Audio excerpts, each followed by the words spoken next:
Green Arrow probably hates playing into his hand, but Eiling is a menace that only the big guns can handle. So Mr. Terrific says he'll see who he can scrounge up to help. While they're on the way, one of the kids actually gets into the controls of a wrecking ball and whacks the monster, but is nearly splatted when Eiling destroys it, barely saved by Vigilante. Eiling is really losing the PR battle here. For an encore, Vigilante rides his motorcycle into Eiling, shooting the tank as he jumps off to make it explode. But even this just proves a distraction for Hulk Eiling. Even Stargirl can only do so much with her super staff before he takes her down too. So it's time for Shining Knight. Damn, score 1 for the magic sword. Guess the Nazis didn't count on that. But he too is swept aside, so it's terrific news that Mr. Terrific has located some backup. Now you got the Crimson Avenger and my ex-sidekick. Ex-partner. Speedy, we gotta do this now. It's like bickering with your ex-girlfriend during a bank robbery. The choice of these two is deliberate. Vigilante, Shining Knight, Green Arrow, Speedy, the Crimson Avenger, and the Star-Spangled Kid and Stripey, who evolved into Stargirl and Stripe, made up the short-lived 7 Soldiers of Victory from way back in the Golden Age. As you can see, it's kind of a rough ride from there into the new millennium.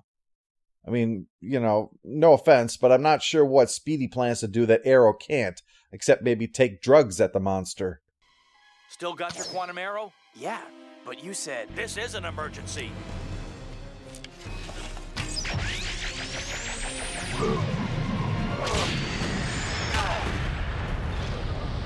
Well, that's new. Didn't expect that from Green Arrow. Although hearing a lefty vigilante tell cops that they're the real heroes is still the most surprising thing from Green Arrow today.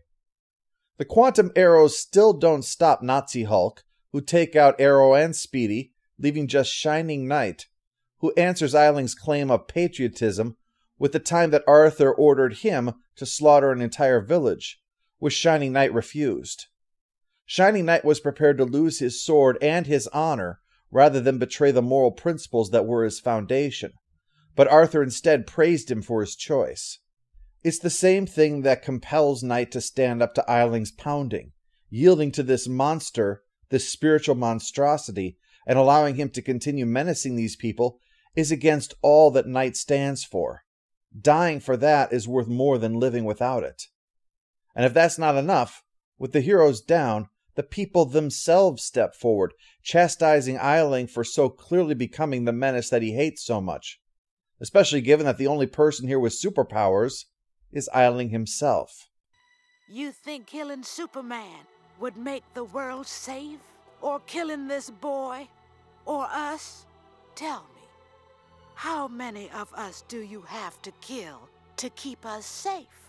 Earlier this year, I delved deeply into my view of Superman, that there is a very wise reason that the character doesn't become global savior, in the sense of trying to stop all forms of injustice everywhere, all the time, at any price, that shouldn't be what his job is.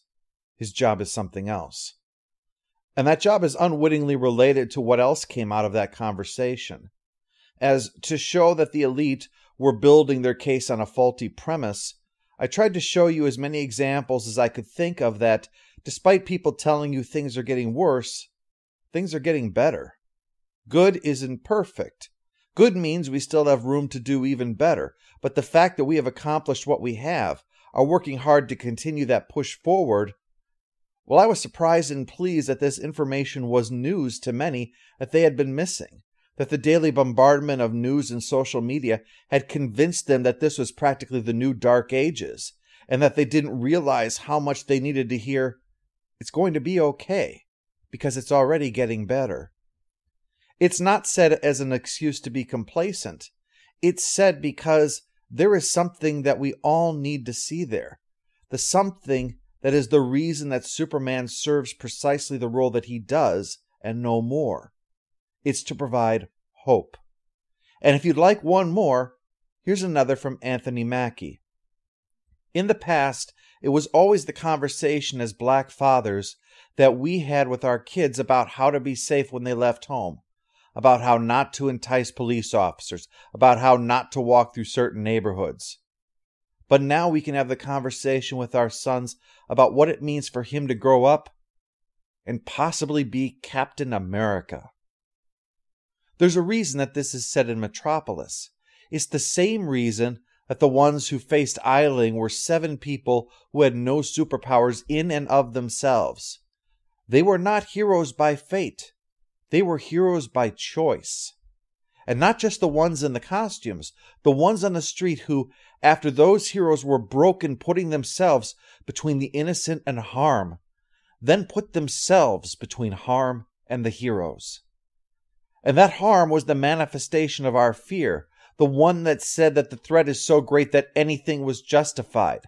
It's believing that there's no hope, that the unthinkable becomes thinkable, and our worst aspects are actually excused as virtues. Things can get better, and it's not heroes that will get us there. It's the us that will, the same us that has gotten us, our species, this far. The us that takes the future away from fate and makes it a choice. And for the nation of humanity, it's the most patriotic act you can make.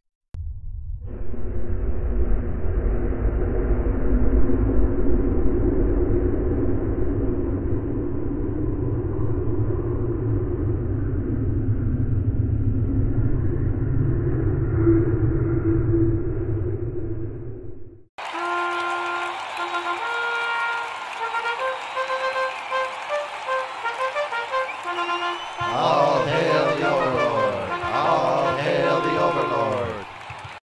His proper duty is to his police captain. I see why they call him dirty. He besmirches his order. Sir Justin, if you want to be watching stuff on my big TV with the 5.1 surround sound, you had best watch what you say about Mr. Clint Eastwood.